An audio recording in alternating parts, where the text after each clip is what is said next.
दोस्तों, भगवान शिव को देवों का देव महादेव कहा जाता है और हर वेद और पुराण में भगवान शिव को महाकाल और सृष्टि के निर्माता के रूप में देखा गया है। लेकिन आज तक कहीं भी उनके जन्म से जुड़ी कोई बात नहीं कही गई है।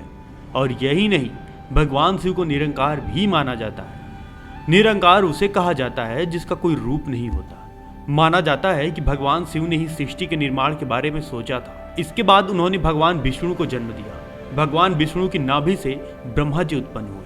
वह दोनों इतने शक्तिशाली थे कि दोनों के बीच में कई बार इस बात को लेकर युद्ध हो जाता था कि कौन सबसे ज्यादा शक्तिशाली है। ऐसा कहा जाता है कि इन दोनों लोगों में छोटे छोटे तकरार होते रहते थे। लेकिन एक बार युद्ध इतना बढ़ गया कि करीब 10,000 सालों तक चला। भगवान शिव इस युद्ध को रोकने के लिए इन दोनों के बीच में एक पत्थर के रूप में आए।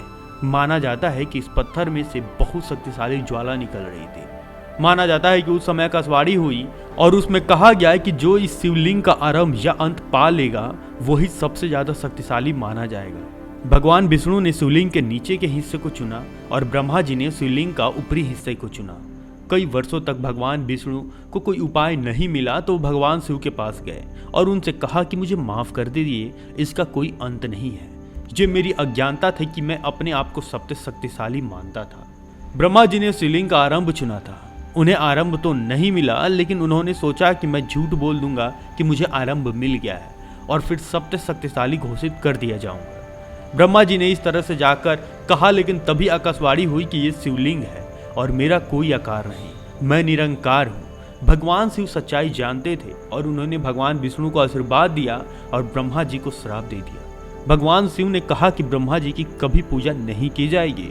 ब्रह्मा जी को अपनी गलती का एहसास हुआ और उन्होंने माफी मांगी। इसके बाद से भगवान शिव को शिवलिंग के रूप में पूजा जाने लगा।